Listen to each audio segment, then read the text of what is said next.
Abra sua Bíblia, por favor, Evangelho escrito por Marcos, capítulo 1. Leiamos alguns versículos, iniciando do versículo 21 em diante. Evangelho escrito por Marcos, capítulo 1, versículo 21, a seguir, nos diz a santa palavra de Deus.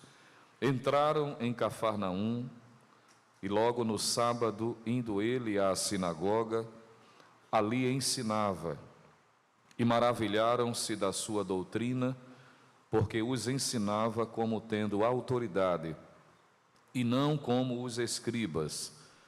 E estava na sinagoga deles um homem com o espírito imundo, o qual exclamou, dizendo: Ah, que temos contigo, Jesus Nazareno? Vieste destruir-nos? Bem sei quem és, o Santo de Deus. E repreendeu Jesus, dizendo: Cala-te e sai dele. Então o espírito imundo, agitando-o e clamando com grande voz, saiu dele. E todos se admiraram, a ponto de perguntarem entre si, dizendo: Que é isto? Que nova doutrina é esta? Pois com autoridade ordena aos espíritos imundos, e eles lhe obedecem. E logo correu a sua fama por toda a província da Galileia. Quantos dizem amém, meus irmãos? Este texto da palavra de Deus, que de todos nós é bastante conhecido, registro feito pelo evangelista Marcos, de um dos momentos que marcaram o ministério terreno do Senhor Jesus. Os irmãos sabem que os evangelistas, Mateus, Marcos, Lucas e também João, todos eles foram igualmente inspirados para registrar os principais eventos que marcaram o período em que Jesus esteve fisicamente em seu ministério terreno. Ainda que muitas outras coisas o Senhor realizou, e isso é lembrado pelo evangelista João no finalzinho do seu registro, mas fazendo uso da expressão que ele se utilizou, o que está revelado não só no evangelho que ele escreve, como nos demais, é aquilo que o Senhor viu de necessário deixar registrado para todos nós. Cada um deles teve o cuidado de seguir o direcionamento do Espírito, destacando aspectos que marcaram e que marcavam não só a natureza do Senhor, como também aspectos do seu ministério. Por exemplo, quando lemos o evangelista Mateus, o seu registro, sabemos que ele se dirige aos judeus com o propósito de apresentar Jesus como o Messias prometido. Isso é tão evidente que frequentemente nós vemos ele sempre fazendo um paralelismo com profecias, principalmente extraídas do livro de Isaías, dizendo: para que se cumprisse o que está escrito, e fazia menção de um texto. Ele apresenta, portanto, Jesus como Messias. O evangelista Lucas, uma vez que ele se dirige especificamente para os gentios, por que não dizer para os gregos, e uma vez que os gregos valorizavam e superestimavam a perfeição, isso tanto no aspecto físico como no sentido intelectual, o evangelista Lucas apresenta Jesus como um homem perfeito. Observe que quando você lê este evangelho, perceberá que, via de regra, Lucas se utiliza uma expressão tomada do livro do profeta Ezequiel, que é a expressão filho do homem. Corriqueiramente, no evangelho de Lucas, ele faz menção desta expressão ligada a Jesus, apresentando Jesus como um homem perfeito.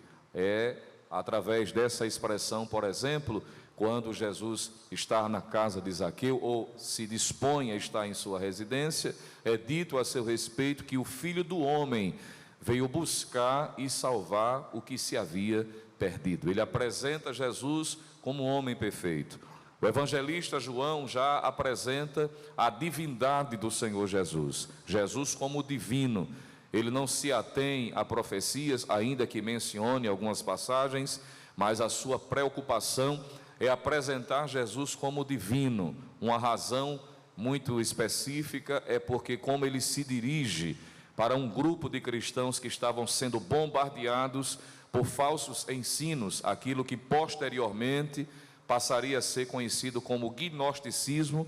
O apóstolo João, portanto, aproveita a oportunidade para enfatizar a divindade do Senhor Jesus, já começando o seu relato, dizendo que no princípio era o Verbo estava com Deus e o Verbo era Deus. E ele vai dizer no final do seu relato, de que ele escreveu os milagres que escreveu, as declarações que Jesus transmitiu, para que todos cresçam que Jesus é o Filho de Deus, o que equivale a possuir a natureza divina, e de que, crendo nele, tenhais a vida eterna. Ou seja, ele é Deus e ele é o Messias prometido que veio para trazer salvação a toda a humanidade. Quem pode dar glória a Deus por isto? Mas observe que o texto que li, ele está inserido no registro feito por Marcos. E este evangelista apresenta Jesus como sendo um servo, aquele que está à disposição para quem tem necessidades mais variadas. Uma vez que ele se dirige de forma comum aos romanos, os irmãos sabem muito bem que os romanos eram muito práticos, e uma coisa que eles supervalorizavam era o servir, era o dinamismo, era o ativismo, e isso pelas razões históricas que estão relacionadas à civilização romana. Uma vez que Jesus, ele apresenta-se como aquele que está à disposição, o evangelista Marcos, portanto, destaca de que ele veio servir. É uma expressão que ele se utiliza também, registrando palavras ditas do Senhor, dizendo que ele veio não para ser servido, mas para servir. E observe que há uma expressão que corriqueiramente é utilizada no registro do evangelista Marcos, que é a palavra logo, imediatamente, naquele mesmo instante, mostrando o dinamismo. Ele não apresenta necessariamente Jesus como que alguém que está cansado, ainda que registra momentos em que ele dorme, por exemplo, que veremos posteriormente se Deus nos ajudar. Mas observe que ele apresenta Jesus de forma dinâmica, entrando numa aldeia, daqui a pouco ele sai, já entra numa cidade, entra numa casa e mostra Jesus sempre ativo, sempre à disposição, e por onde ele passa, muitas coisas acontecem, milagres extraordinários para a glória de Deus Pai. Mas observe que o capítulo que li, os versículos que lemos, faz menção de algo importante que está atrelado à figura de Jesus. Mesmo Marcos apresentando Jesus como aquele que está à disposição, como um servo que está a serviço da humanidade, ele mostra que este que é servo, ao mesmo tempo ele é Senhor, e ele está à disposição por causa da sua natureza. Ele é aquele que veio para trazer libertação, transformação, mas apesar de ser um servo, à disposição da humanidade, ele é Senhor. Você pode dizer comigo isto esta noite? Diga assim: Jesus está à disposição para servir a humanidade, mas ele é servo e também é Senhor. Ele é o Senhor da sua vida? Glória a Deus, ele é Senhor. E por que é que Marcos faz questão de mencionar isso? E de onde é que posso afirmar isso? Em razão da expressão que aparece aqui, ligada a Jesus, que mostrará que este que está a serviço, ele faz coisas extraordinárias, porque ele tem em si algo que é um diferencial. Diga comigo: autoridade. Dá para dizer mais forte? Diga: autoridade. Veja que por mais de uma vez o relato mostra a admiração das pessoas em ver ele agindo, porque percebe que não é só o ato em si que ele opera, mas é o que motiva ele realizar. Se você está com a sua Bíblia aberta, uma vez que estamos em um culto de doutrina, veja novamente comigo, por favor, o versículo de número 22, quando eu parar você completa, é uma forma de a gente interagir e absorvermos o assunto que Deus nos direcionou para falarmos aqui esta noite. Versículo 22 diz assim: e maravilharam-se, de quê, meus irmãos? Da sua doutrina, porque os ensinava com muita intelectualidade. É assim que diz? Com palavras rebuscadas. É assim que diz? Não. Veja que eles se admiravam porque eles os ensinava como tendo o quê? Autoridade. E ele faz aqui um comparativo, dizendo assim: e não como os escribas. Mas à frente, observe o versículo 27, diz assim: e todos faziam o que novamente? Se admiraram. E o que é que chamava a atenção do povo, daqueles que viram Jesus operando, a ponto de perguntar entre si, dizendo: o que é isto? Veja a admiração. Que nova doutrina é esta? Pois com a autoridade, ele faz o quê? Ordena aos espíritos imundos. E o que é que acontece? E eles lhe obedecem. Veja que por duas vezes o texto mostra que Jesus possui autoridade. E é sobre isso que quero falar aqui esta noite. Diga comigo: a autoridade. Diga mais forte: a autoridade de Jesus. Os irmãos não me levem a mal, eu estou nervoso, então essa interação fica mais fácil para mim. Quando a gente interage a propósito, a gente até vence o cansaço. Eu sei que alguns, como nós, que estamos aqui no púlpito, corremos a semana toda, e a gente sabe que naturalmente nesse clima assim, bem organizado, tudo climatizado, confortável, e falando assim de forma cadenciosa, porque é uma doutrina, a gente não pode já começar na quinta, né? Vai. É uma doutrina, né? Quem diz amém, meus irmãos? Mas na medida que a gente fala assim, não é? Aí possa ser que alguém seja tentado a relaxar e daqui a pouco está cochilando. Para não acontecer num lugar, não foi aqui no setor de Jaboatão, mas em um lugar que uma pessoa estava muito animada, falando, entusiasmada, só que no banco da frente tinha um senhor de idade e uma criança ao lado. E o pregador, muito animado, achando que estava alcançando a atenção de todos, só que com 10 minutos de mensagem ele viu que o irmão estava dormindo. E aquilo o incomodou. E ele falava e olhava para todo mundo, mas a mente dele só se limitava a ver o irmão dormindo. Ele se incomodou, parou a mensagem e disse: menino, acorde seu avô que ele está dormindo. E os irmãos sabem como é que criança é muito espontânea. A criança olhou para ele e disse: acorde o senhor, não foi o senhor que colocou ele para dormir? Não é? Então, para eu não colocar ninguém para dormir, aí é por isso que eu estou interagindo. Quem diz amém, meus irmãos? Então diga comigo: a autoridade de Jesus. Quando nós falamos, à luz das Escrituras, sobre a autoridade de Jesus, nós estamos falando daquilo que ele possui por natureza. É aquilo que está inato ao seu ser e para o qual também foi capacitado pelo Pai para realizar o que ele realizou. Diferente dos líderes do Antigo Testamento, e os irmãos sabem muito bem desta verdade, em que havia a capacitação, o revestimento, o fortalecimento espiritual para pontuais atividades realizadas por homens escolhidos, separados pelo Senhor, ora o sacerdote, o profeta, o rei, e aqueles que especificamente foram chamados para cooperar na obra, receberam a capacitação extraordinária da parte do Senhor, tendo em momentos específicos, por exemplo, quando um profeta se levantava, isso no Antigo Testamento, com a mensagem diretiva de Deus, veja que antes de transmitir a mensagem, geralmente ele dizia: assim diz o Senhor. Isso era uma capacitação específica, um revestimento de autoridade para se entender que o que ele estava a dizer não era da sua cabeça, não era aquilo que havia subido ao seu coração, mas uma mensagem diretiva, vinda direto da parte do Senhor. Mas isso de forma específica, de forma pontual. No entanto, quando nós olhamos para Cristo no Novo Testamento, no seu ministério terreno, ele não recebe pontualidades de autoridade. Ele não recebe o que ele tinha por natureza, o que ele recebeu do Pai como capacitação, uma vez que ele não abriu mão do poder do Espírito Santo.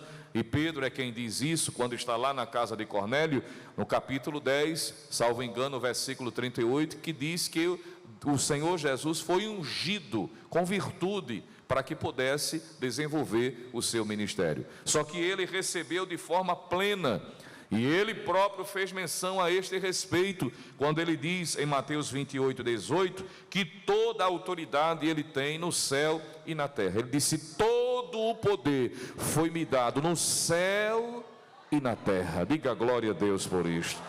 E esta autoridade, irmãos, à luz do Novo Testamento, a palavra autoridade advém de uma expressão grega, exousia, que traz a ideia do dever inato, da capacidade inerente de alguém mandar e de ser obedecido.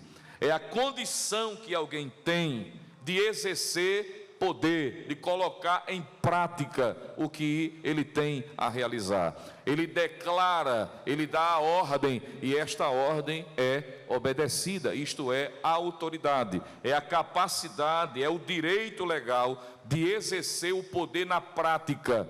Ele manda e se obedece. Nós podemos ilustrar essa realidade na prática naquela experiência registrada também nos evangelhos daquele homem chamado o centurião, não é? Quando houve uma necessidade, um de seus servos, um de seus trabalhadores fica enfermo, e pela familiaridade que ele tinha em relação àquele servo dele, ele manda um recado, não é? Ou manda uma informação por meio de pessoas que estão a seu serviço, informando Jesus da necessidade de realizar um milagre na vida daquele homem, por quem ele tinha uma grande consideração. E a Bíblia diz que Jesus se propõe a ir na sua casa. E quando ele é sabedor, quando a gente reúne os evangelhos, percebe que a dinâmica é esta. Quando ele é sabedor de que Jesus se propõe e está em direção à sua casa, ele interrompe e diz: não, eu não sou digno de recebê-lo na minha casa. E não precisa ele vir, eu não sou digno, e ele não precisa vir necessariamente para que o milagre aconteça. E ele diz o porquê é que ele crer desta forma, o que vai fazer com que Jesus traga um testemunho belíssimo a respeito deste homem. Ele diz: é porque eu sei o que é ter autoridade, e ele tem autoridade para fazer o que eu preciso. E a autoridade na prática, diz o centurião, é porque eu tenho pessoas que estão abaixo de mim, eu tenho escravos que estão debaixo da minha ordem. E quando eu digo a este, fica ou faz isto, ele faz. E ele tem que fazer, porque eu tenho autoridade. Como eu sou um centurião, eu pertenço a um destacamento do exército romano que é composto por 100 soldados. E quando eu digo um soldado vai, ele vai. E ele tem que ir, ele gostando ou não, porque eu tenho autoridade de mandar e ele tem o dever de obedecer. Eu digo a ele vai, ele vai. Eu digo a ele vem, ele vem. Eu digo a ele fica, ele fica. E eu sei que a autoridade que Jesus tem está acima de toda autoridade. E ele não precisa entrar debaixo do meu telhado para dar a ordem. Ele pode fazer de longe. Uma ordem é o suficiente, uma só palavra e o meu criado será curado. Quantos vieram adorar a este Jesus que tem autoridade para fazer isto e muito mais? Mas observe que a autoridade é isto, e a Bíblia mostra de forma muito clara, ele tem esta autoridade. Ele enfatizou a propósito que a sua autoridade advinha da sua submissão plena ao Pai Celestial. Se você quiser anotar, João 5:19, ele diz que o Filho nada pode fazer de si mesmo, senão o que vi o Pai fazer. Ele está declarando a sua autoridade delegada, recebida do Pai Celestial, e que nele era eficaz, porque a sua obediência ao Pai era perfeita. E ele está fazendo esta menção neste texto. Quando seguimos lendo a palavra do Senhor, nós percebemos de que a sua autoridade é confirmada pelo seu caráter. O Senhor Jesus, ao pronunciar o seu ensinamento, ele impactava com tamanha autoridade, como já lemos, que causava admiração todos que lhe ouviam, a ponto de dizer que ele ensinava não como os escribas. E a pergunta é: como é que os escribas ensinavam? Ora, o fato de ser dito de que ele tinha autoridade superior e isso causava admiração, é porque a sua autoridade, o seu ensino, estava associado à sua conduta, o seu caráter, e isso impactava. visto que as palavras ditas pelo Senhor Jesus eram evidenciadas pelo seu comportamento, a ponto dele dizer, e João, no capítulo 8, versículo 46, registrar um momento em que Jesus, diante dos seus opositores, porque tinha um grupo que acompanhava Jesus para pegá-lo em um contrapé, como a gente usa aqui no Nordeste, e teve um momento que, diante de alguns questionamentos, em razão dele dizer o que ele é, e dizer do que de fato ele era capaz de fazer, e alguém ficou duvidando, mas a este respeito, em João 8,46, Jesus disse assim: quem dentre vós me convence de pecado? Ninguém teve a ousadia de dizer absolutamente nada a respeito do seu caráter. Ele era puro, perfeito, santo, num grau superlativo, caráter ilibado, de modo que aquilo que ele dizia era comprovado pelo seu caráter, e as pessoas ficavam admiradas, e a sua autoridade era assim compreendida, ainda que pessoas não queriam submeter às suas ordens. Em seus dias, os escribas, que eram responsáveis por transcrever o texto sagrado e manter a integridade do texto do Antigo Testamento, ainda que tivessem muito conhecimento, mas na prática, o que diziam, o que ensinava, não era evidenciado com o seu comportamento. Mas Jesus era diferente. Ele disse: eu sou o caminho, a verdade e a vida. Ninguém vem ao Pai a não ser por mim. E no dia a dia, ele mostrava que ele era aquilo que ele dizia ser. O seu comportamento, a sua conduta, o seu bom testemunho. E na medida em que as pessoas ouviam, ficavam maravilhados. Glória a Deus por isto. A sua fonte de autoridade era diferente. Se você for analisar e estudar como os escribas ensinavam, a fonte de autoridade dos escribas era sempre se reportar a alguém. Quando ele trazia um comentário a respeito de um texto bíblico, eles costumeiramente se reportavam a tradições, as citações de rabinos que vieram antes dele. Rabino fulano disse isso, o professor fulano disse aquilo, porque eles não tinham autoridade de si mesmos, eles se reportavam a terceiros, mas Jesus não dizia isso. Ele disse: ouvistes o que foi dito, eu, porém, vos digo. Ele tinha autoridade para dizer: eu é quem estou dizendo, eu é quem estou falando, eu tenho autoridade. Era inerente do seu ser, a sua prática, o seu exemplo. É o que a Bíblia diz. Enquanto os escribas focavam na letra, naquilo que fazia as pessoas se admirarem no sentido intelectual, Jesus, ele não se preocupava com muitas palavras rebuscadas, irmão. Ele agia. Eu me lembro agora, em João capítulo 8, ele já tinha dito mais de uma vez de que ele era a luz do mundo. Os testemunhos do Antigo Testamento diziam que o Messias que viria, ele seria luz para os gentios e abriria os olhos dos cegos para mostrar que de fato ele era quem ele era. E ele disse: eu sou a luz do mundo, João 8,14. E eles não acreditaram. Mas à frente ele disse: Abraão viu o meu dia e se alegrou. Disseram: está doido, esse homem não tem nem 50 anos, está dizendo que Abraão viu o dia dele. Aí, para acabar com tudo, Jesus disse assim: antes que Abraão existisse, eu sou. Aí a Bíblia diz que os judeus que ali estavam pegaram em pedras para apedrejá-lo, e não era a hora dele morrer ainda. E ele saiu, e quando partiu para fora do templo, se deparou no átrio exterior. E no átrio exterior estavam pessoas que não tinham acesso ao templo, que não podiam adentrar em determinados lugares específicos destinados para os judeus adorarem. E no meio da multidão, isso está em João 9, ele vê um cego de nascença. Eu disse que ele viu o quê?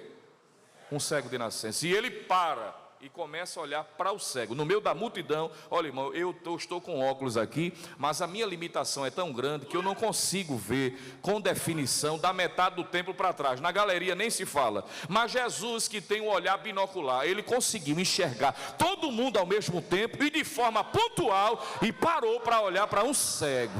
Olha, os discípulos aproveitaram e, na tentativa de confirmar ou não uma tradição que já ainda perdurava no primeiro século, perguntou: quem pecou? Já que ele estava olhando, focando para o cego, os discípulos perguntaram: quem pecou, ele ou os pais, para que nascesse cego? Jesus olhou para os discípulos e disse: nem ele, nem os pais. Como pode? Nem ele, nem os pais.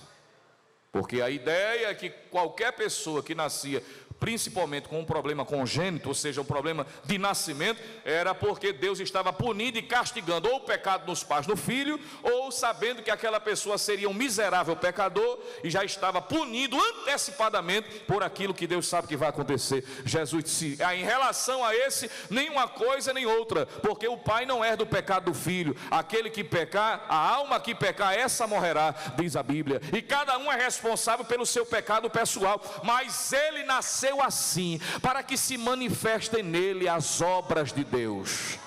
E quando ele declara isso, eu imagino, o cego não está vendo, mas ele está ouvindo. E ele tendo que conviver com esse relato, esse diagnóstico contrário durante toda a sua vida, que não sabemos a idade dele. E eu imagino o coração dele batendo mais forte, dizendo: eu nunca ouvi alguém dizer isso, eu nunca ouvi uma palavra desta, eu convivi com esta triste realidade achando que eu era assim por causa de um pecado pessoal, porque Deus estava me punindo. E ele está dizendo que eu nasci assim para que se manifeste nele as obras de Deus. E enquanto há uma preocupação de entender, Jesus cospe no chão,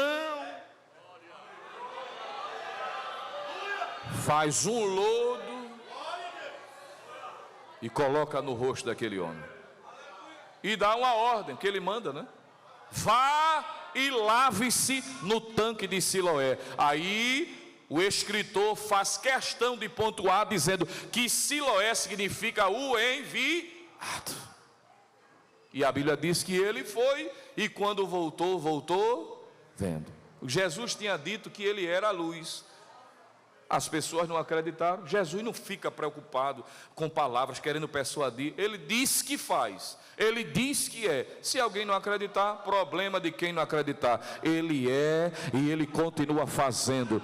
E ele curando aquele homem da sua cegueira do nascimento, era ele dizendo: eu sou a luz do mundo. Quem pode glorificar a Jesus por isto?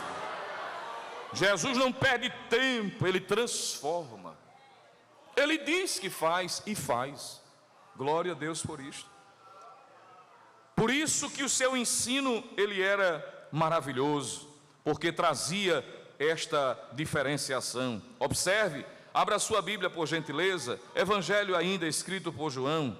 A conduta de Jesus confirmava a sua autoridade, de modo que até os seus opositores se admiravam, irmãos, e seguiam a Jesus, e ficaram maravilhados com a sua conduta e as suas palavras. Veja aí João capítulo 7, leia comigo alguns versículos, por favor.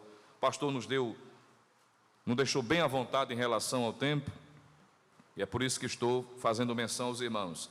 João capítulo 7, veja comigo, por favor, a partir do versículo 32. João capítulo 7, versículo 32. Os fariseus ouviram que a multidão murmurava dele essas coisas, e os fariseus e os principais dos sacerdotes mandaram servidores para fazerem o que com Jesus? Para o prender. A ordem era expressa: vá até onde Jesus está e traga ele preso. Aí os soldados do templo foram. Os sacerdotes mandaram, a cúpula religiosa judaica do templo, e eles foram. Só que quando chegaram, Jesus estava ensinando. Diga comigo, ensinando. Jesus estava o quê? Ensinando. E qual era o ensino? Versículo 37. E no último dia, o grande dia da festa, Jesus pôs-se em pé e clamou, dizendo: se alguém tem sede, que venha a mim e beba. Quem crê em mim, como diz a Escritura, rios de água viva correrão do seu ventre. E isso disse ele do Espírito que haviam de receber os que nele crescem, porque o Espírito Santo ainda não fora dado, por ainda Jesus não ter sido glorificado. Versículo 40, veja o que diz ainda a Bíblia. Então muitos da multidão, ouvindo essa palavra, diziam: verdadeiramente este é o profeta. E outros diziam: este é o Cristo. Mas diziam outros: vem, pois, o Cristo da Galileia. Não diz a Escritura que o Cristo vem da descendência de Davi e de Belém e da aldeia de onde era Davi? Assim, entre o povo havia dissensão por causa dele, e alguns deles queriam prendê-lo. Mas o que é que aconteceu? Ninguém lançou mão dele. Versículo 45 ainda, por favor. E os servidores foram ter com os principais dos sacerdotes e fariseus, e eles lhe perguntaram: por que o não trouxestes? E responderam os servidores: nunca homem algum falou assim como este homem. Eles foram prender Jesus, irmão. Mas quando chegou e viram, Jesus disse: quem tem sede, venha a mim e beba. Quem crê em mim... Eles começaram a ficar maravilhados, porque ele possuía autoridade para ensinar. Diga glória a Deus por isto. Mas observe que no texto que li propositalmente com vocês, mostra outras esferas de autoridade que Jesus possuía, esferas de atuação em que Jesus demonstrou ter autoridade de realizar, de agir, de interferir. A título de lembrança, eu preciso dizer e lembrar a todos que aqui estão, que o nosso Jesus, ele é especialista. Lembre-se da mensagem que ele próprio disse. Ele disse que ele tem poder no céu e aonde, irmão? Eu pergunto, essa expressão abrange a tudo, sim ou não?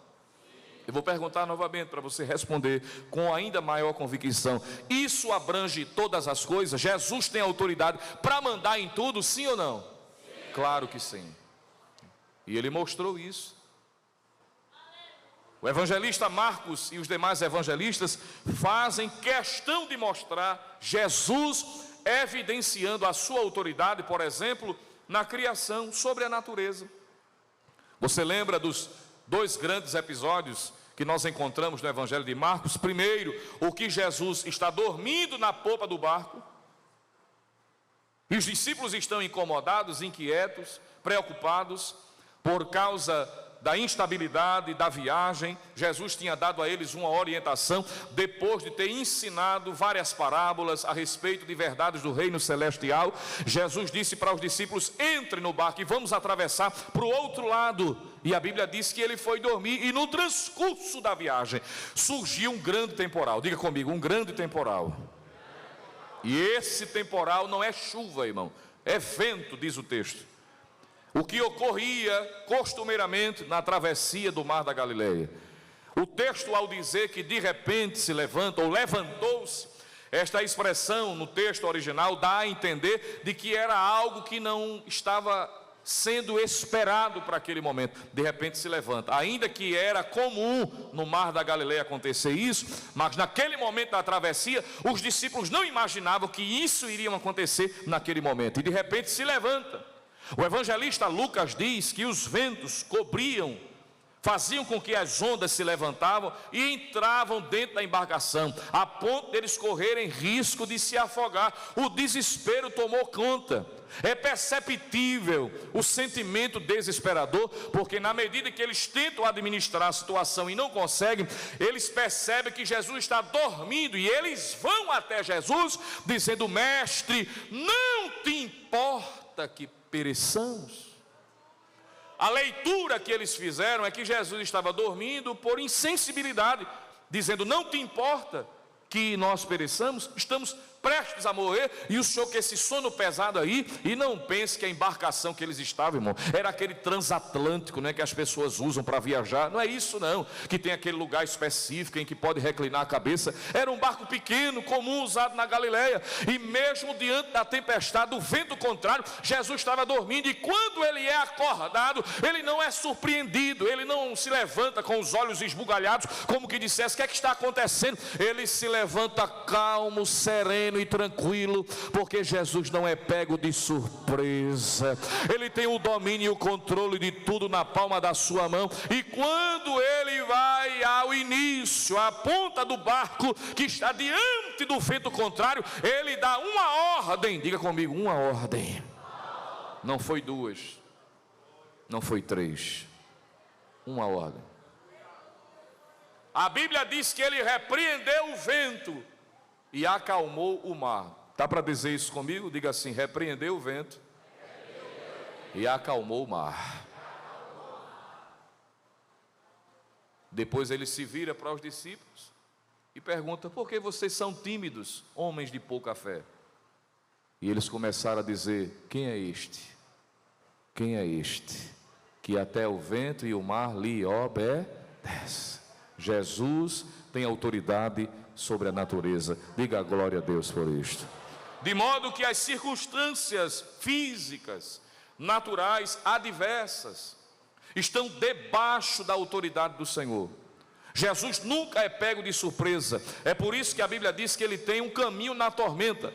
E eu quero lhe dizer esta noite, estamos aqui num culto de instrução, de doutrina, mas nós viemos também receber graça da parte do Senhor. Ainda que a circunstância que você esteja vivenciando seja caracterizado como um mar revolto, o vento que está contrário, algo que você não imaginava, você não tinha colocado na sua agenda, você não imaginava que iria passar por aquilo, mas veio um grande temporal. Dentro da sua embarcação tem um chamado Jesus, que ele tem autoridade para repreender o vento e acalmar o mar. E se você crê, esta noite é noite de ordem da parte do Senhor, e ele pode surpreender alguém aqui esta noite, antes do culto terminar, antes do nosso pastor setorial impetrar a bênção apostólica e o Deus do céu agir e dar uma ordem e dizer para o vento: te acalma, retrocede. Foi até aqui, não vai ser sábado mais,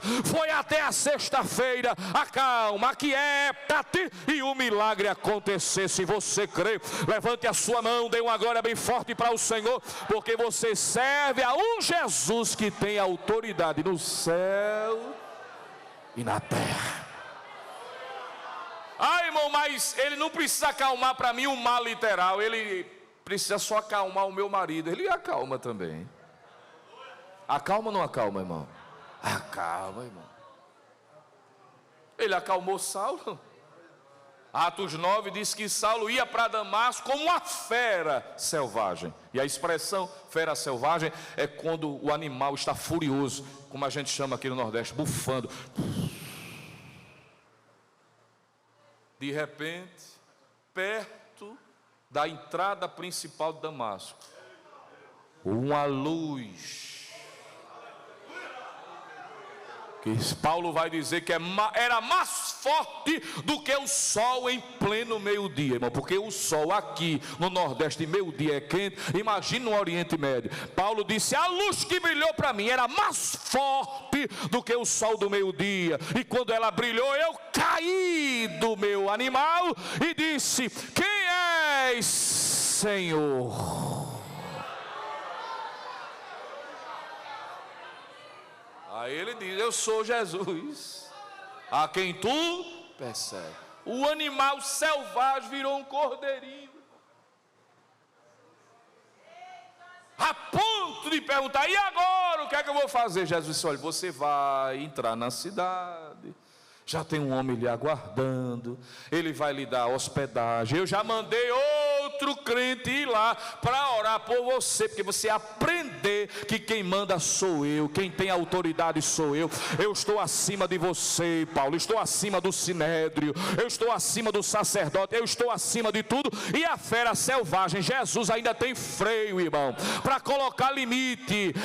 Ele ainda põe Senaqueribe de joelho, ele ainda tem anzol para colocar no nariz e um freio na boca, porque ele tem autoridade, ele tem autoridade. Receba esta palavra da parte do Senhor. Alguém que está batendo no peito, achando que manda e desmanda no trabalho, dentro de casa, onde você está, se prepare, porque o Jesus que tem autoridade, ele disse: por causa da opressão do pobre e do gemido do necessitado, eu me levantarei agora. Se você crê, oh aleluia, levante a sua mão, glorifique, exalte a este Jesus que tem todo o poder, que tem toda a autoridade. Ele pode fazer ainda hoje, ele pode fazer ainda agora. Não se admire se o telefone tocar. e a notificação da mensagem dizer: não precisa orar mais. Um milagre aconteceu. Você veio para a doutrina, recebeu a convocação do pastor e alguém ficou descontente, alguém falou alguma coisa, disse impropérios, para quê? E precisa de novo, e de novo, alguém muito fora do equilíbrio. Mas quando você chegar lá hoje, vai estar calmo. Glória a Deus. Você crê que Deus ainda acalma, irmão? Ele ainda acalma. Glória a Deus. Me veio a lembrança, tecladista puder me ajudar. Eu passei por uma experiência, irmãos. Eu já disse isso aqui outras vezes. E sempre quando eu venho aqui eu me lembro. Eu aceitei a Jesus em Areias.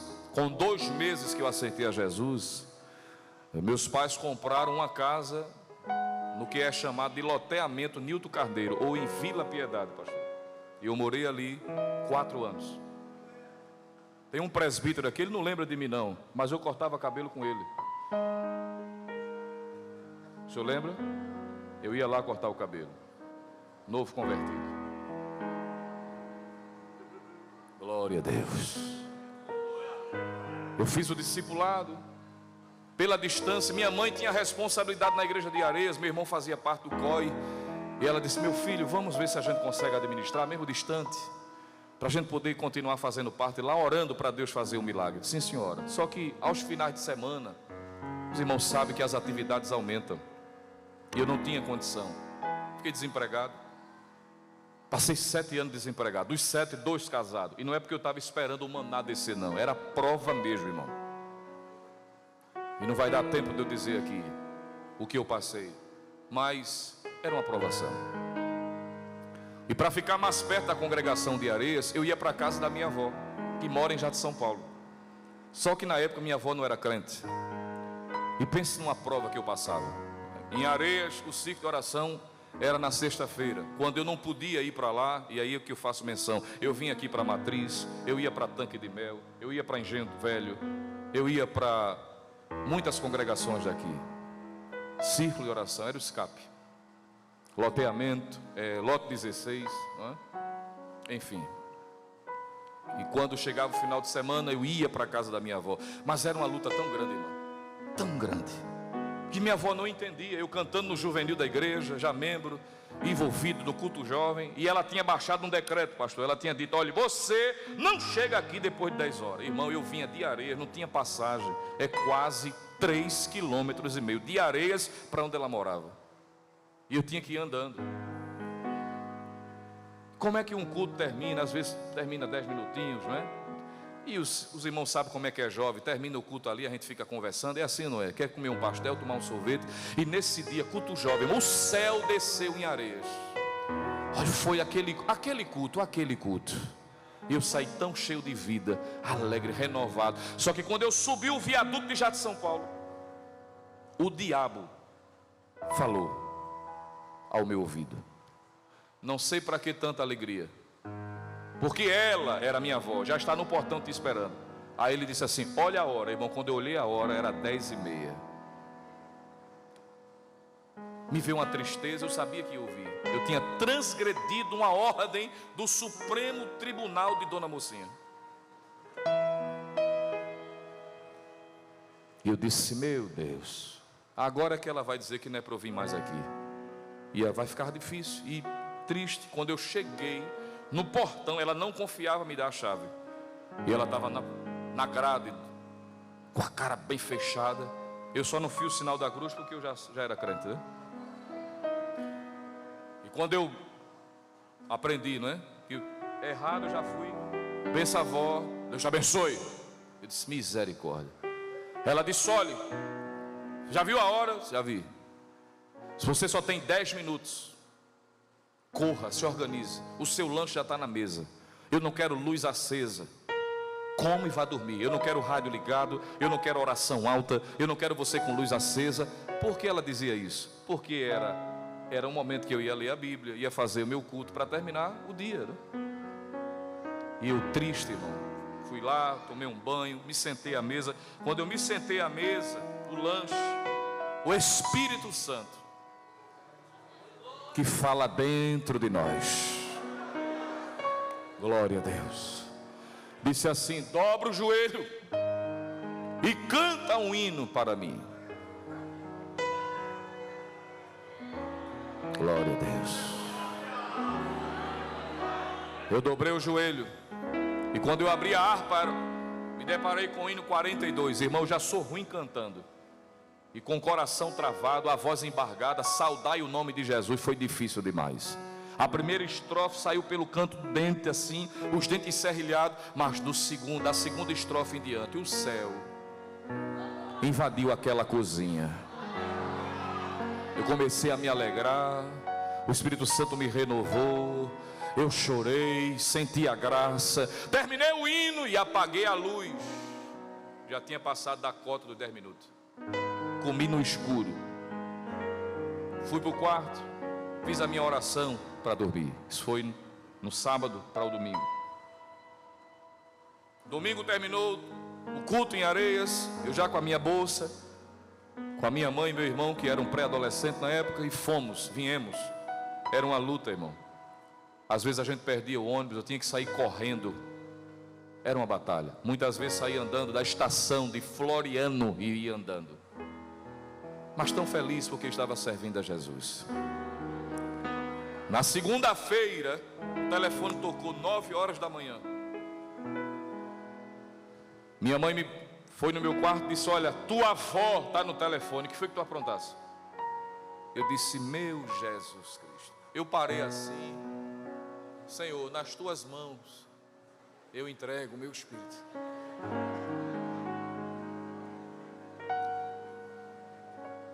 Disse: meu Deus, o que foi que eu fiz? Eu tentei puxar na lembrança e não lembrei, e digo pronto. Aí respirei fundo. Quando eu peguei o telefone, era um fixo, que naquela época nem se sonhava em casa ter um celular. Quando eu disse: alô, benção avó, ela disse: oh meu filho, Deus te abençoe.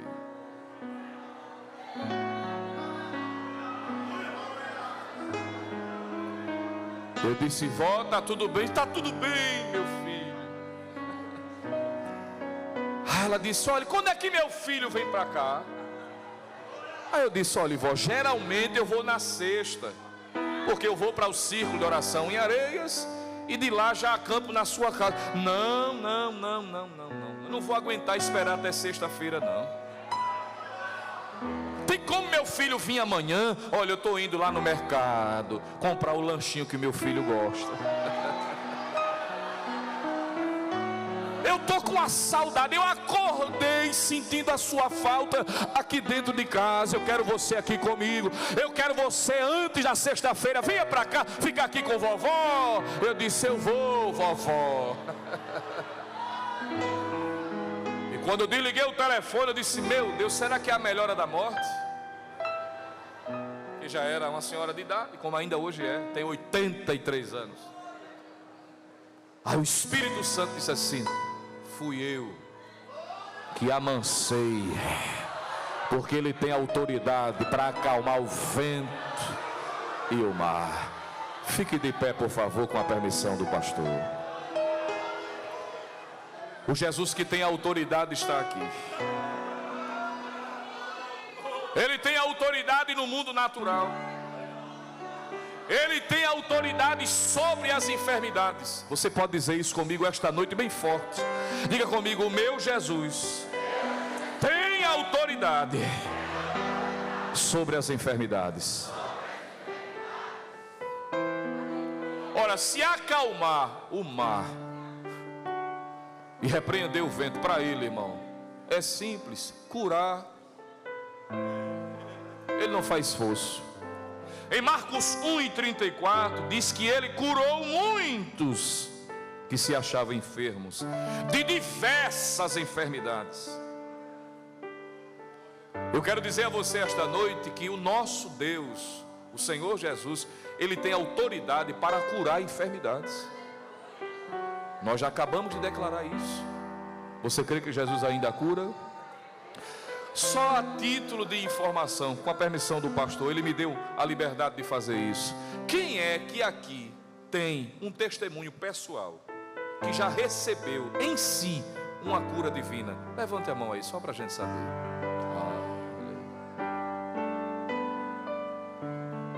Pode baixar a mão, por favor. Quem tem um testemunho dentro da sua casa, da sua família, de alguém que já recebeu uma cura? Levanta a mão assim. Olha aí. Eu pergunto, Jesus mudou? Eu vou perguntar novamente, Jesus mudou? Quem é que está enfermo aqui esta noite? Olha aí. Você crê que Jesus pode curar? O pastor nos deu essa liberdade. Vem aqui à frente. Jesus tem autoridade. Nós acabamos de declarar isso, né? Ah, evangelista, mas Jesus pode me curar aqui. É verdade, Ele pode lhe curar aí. Mas quando você vem aqui à frente, você está expressando publicamente. É uma profissão de fé, eu creio. Pode vir, venha mais para perto. Venha mais à frente. Jesus cura, irmão. Ele curou a minha esposa de infertilidade. Quando Silvana e eu casamos na esperança de ter filhos, os médicos disseram: não tem como, se acomode com essa realidade, se quiser, adote. Mas um dia eu estava, pastor, zelando a casa da igreja. Eu morava na casa da igreja de Novo Caçote, lá na área 8, onde nós cooperamos, antes de estar na 38. Eu estava com a minha esposa, os irmãos saindo depois de um trabalho, aguardando todos saírem para a gente fechar a congregação. E uma irmã simples, que está lá na área ainda servindo, muito ousada. E ela olhou para mim e disse assim: estou sentindo um desejo de orar por vocês. Vocês recebem uma oração? Eu disse: claro, irmã, pode orar, precisamos. E ela começou a orar: Pai, abençoa este casal. Não sabia de nada. Estenda as tuas mãos, tu és poderoso. E começou a orar. Daqui a pouco ela começou, irmãos, a ser tomada pelo Espírito Santo. A mão que estava levantada, ela baixou e colocou na barriga de Silvana. Glória a Deus. E tomada pelo Espírito Santo, disse assim: mulher, deste ventre 2 frutos.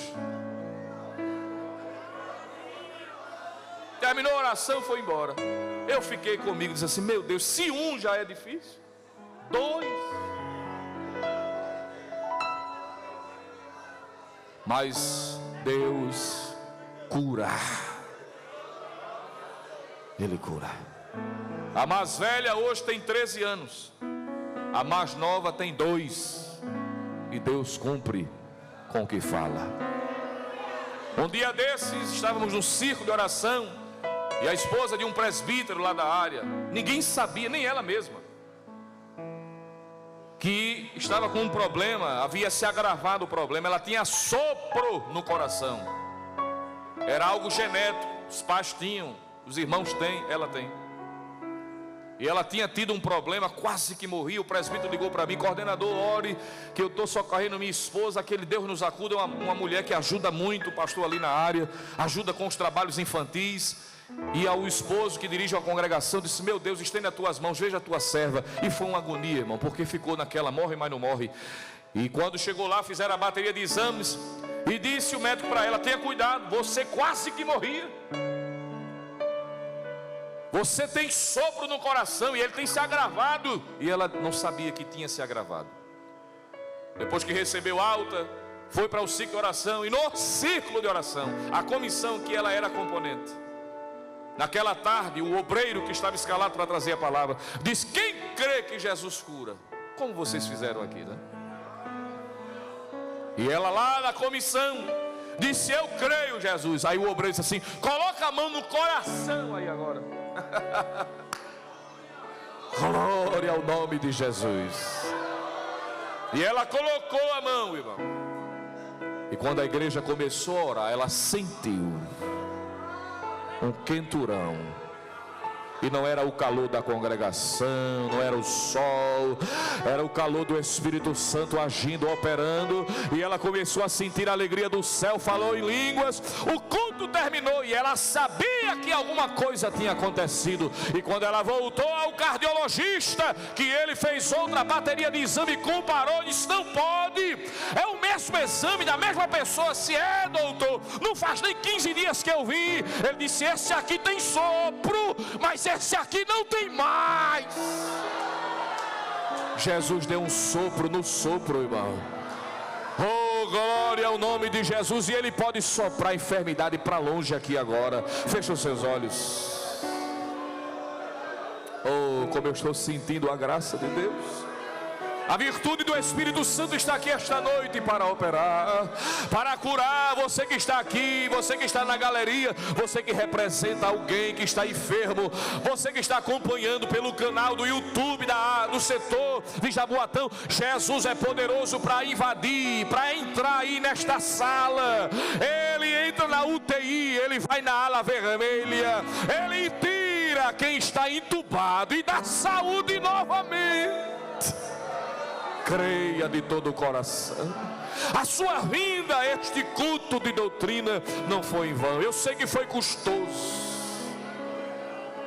Você teve que sacrificar tanta coisa. Aleluia. Mas esta noite vai sair daqui de posse de vitória. Deus está com as suas mãos estendidas, vai glorificando, vai exaltando. E enquanto Jesus cura, Ele pode batizar com o Espírito Santo também. O espaço não vai dar, mas Jesus pode lhe batizar aí. Vai dando glória, vai exaltando ao nome do Senhor. Ele tem autoridade e poder para fazer a enfermidade desaparecer. Vai dando glória. Sinta a ação do Espírito Santo aí agora. O Espírito Santo de Deus está operando. Recebe cura divina. Ele ainda regula a pressão arterial. Ele faz transplantes. Ele faz cirurgia. Aqui esta noite pode se tornar uma sala de cirurgia. Ele não precisa da anestesia. Ele não precisa de laser. Ele não precisa de bisturi, uma palavra. E se você crer esta noite, receba a cura. Cura no corpo. Há um rins que não está funcionando direito. Esta noite Jesus pode, oh aleluia, Ele pode interferir no processo de hemodiálise e dizer ao rins: funcione 100%.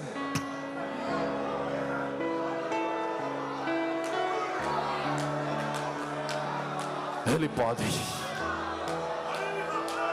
Ele cura de câncer.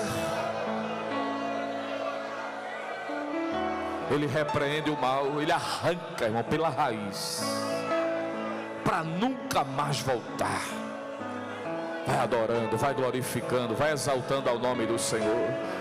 Creia esta noite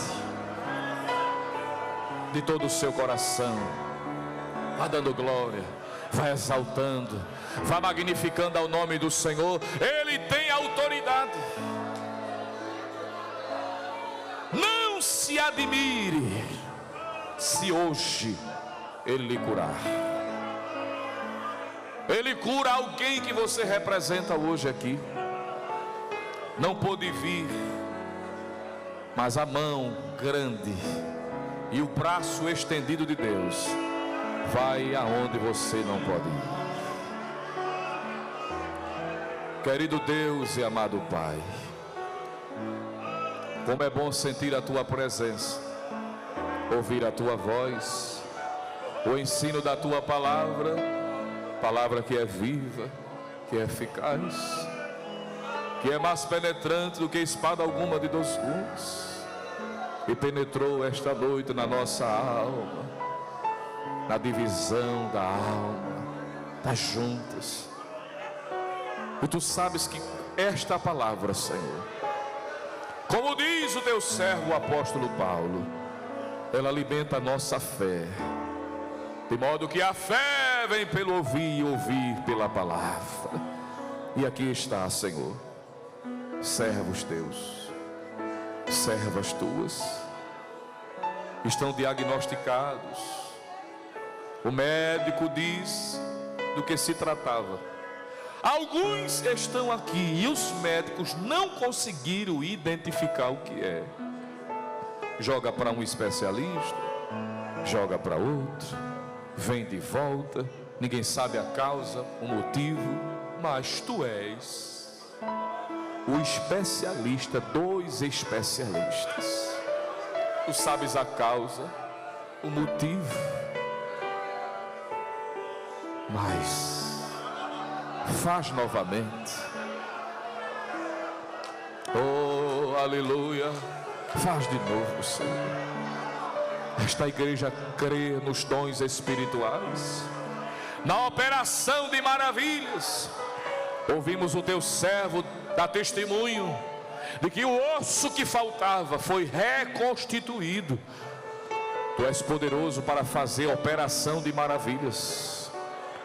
Tu podes fazer membros do corpo que não estão funcionando devidamente voltar a funcionar. Tu podes fazer transplante de córnea. Tu podes restituir a visão. Glória a Deus. Tu podes repreender a dermatite, repreender a febre, curar de lepra, problemas ósseos. Tu és poderoso. Estenda as tuas mãos para curar, porque nós cremos que tu tens autoridade, e tu deste à tua igreja autoridade